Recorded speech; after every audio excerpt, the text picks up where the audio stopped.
Alright guys, bertemu lagi dengan saya di channel Film Anak Muda. Kali ini saya akan menceritakan film yang berjudul Peppermint. Oke ya, kita langsung gaskan aja ke alur ceritanya.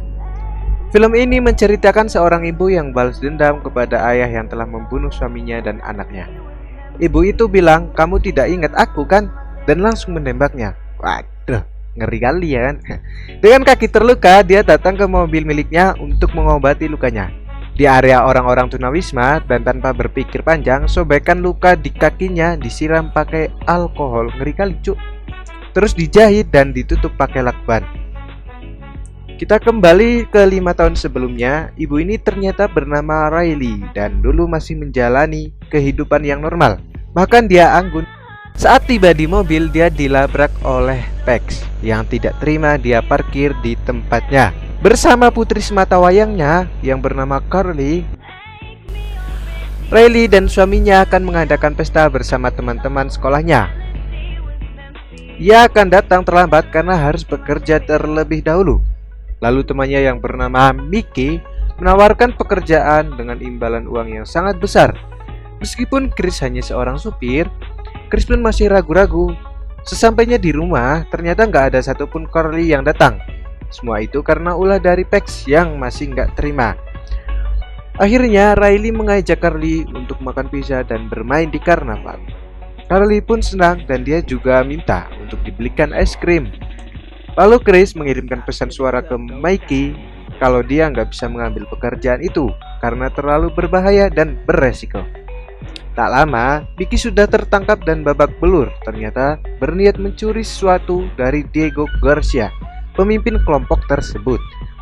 Karena Garcia mendengarkan pesan suara dari Chris, dia memerintahkan anak buahnya untuk membunuh Chris yang dianggap sudah bersekongkol. Carly, ayah, dan ibunya menikmati wahana yang ada di sana. Ketika Carly sedang membeli es krim, 3 anak buah Garcia sudah mengintai dan siap membunuhnya. Saat Carly dan ayahnya sedang berjalan, anak buahnya dengan cepat menembakinya. Lalu ayah dan anaknya pun tewas seketika. Ibunya masih hidup dan terluka parah di kepalanya. Akhir kasus ini di tangan Dan Moises, detektif yang akan mengenangani kasus pembunuhan ini. Sebulan berlalu, akhirnya Riley sadar. Stan berbicara pada Riley kasus ini berkaitan dengan suaminya yang diduga ikut berencana merampok pengedaran narkoba terbesar, yaitu Garcia. Pihak kepolisian punya bukti rekaman suara Chris ke Mickey, tapi mereka tidak punya bukti yang kuat bahwa Garcia dan kawan-kawanlah pelaku penembaknya. Lalu Stan memberikan foto terakhir keluarganya Riley. Di tempat kejadian langsung teringat momen mencekam malam itu. Seketika Riley mengingat momen menakutkan dan dia juga mengingat 3 wajah pelaku penembakan. 3 pelaku tersebut berhasil ditangkap. Lalu Moises berbicara bahwa Garcia pasti punya orang dalam di kepolisian. Garcia adalah salah satu pengedar narkoba terbesar dan nyawa mereka berdua bisa terancam. Bahkan polisi tidak berani sama Garcia.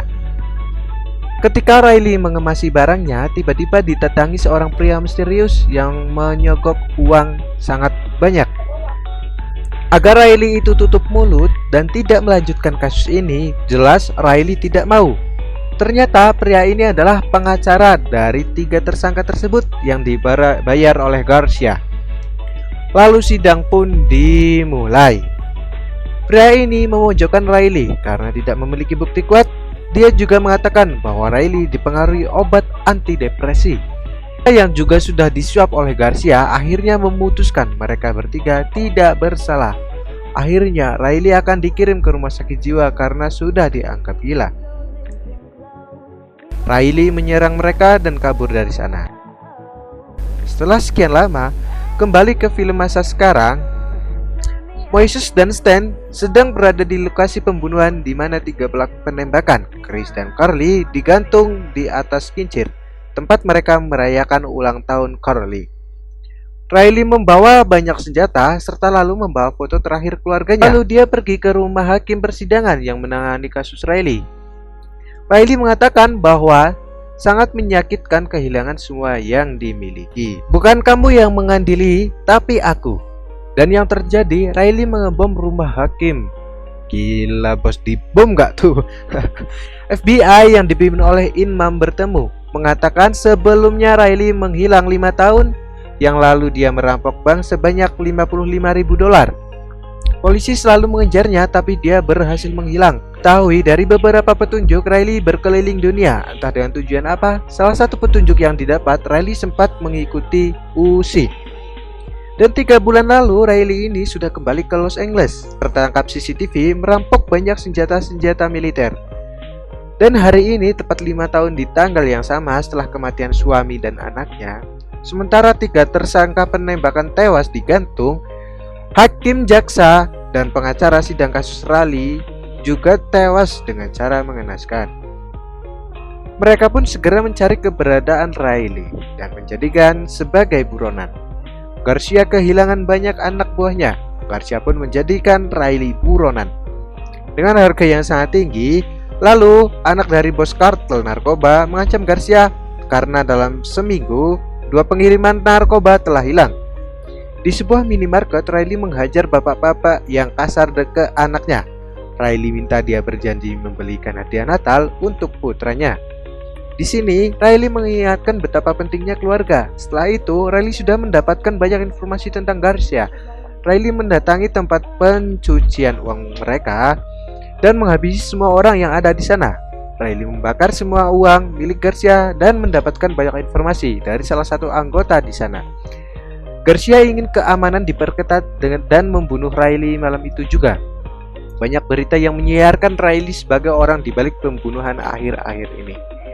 Banyak spekulasi di media sosial bahwa motif Riley adalah balas dendam atas kematian suami dan anaknya. Garcia pun bilang bahwa hilangnya pengiriman narkoba juga pasti ulah dari Riley. Garcia berpikiran bahwa target selanjutnya adalah gudang penyimpanan. Mereka pun siap menyergap Riley di sana. Markas seorang ahli, sistem mencoba melacak keberadaan Riley. Seseorang menyadari bahwa lokasi tunawisma adalah tempat yang paling mencurigakan karena tidak pernah terjadi kejahatan di 3 bulan terakhir.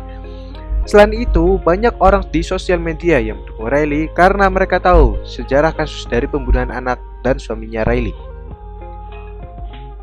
Dan hanya membunuh orang-orang jahat yang memang harus diberi pelajaran. Iman pun pergi ke area tunawisma karena dia punya firasat ada sesuatu yang bisa ditemukan.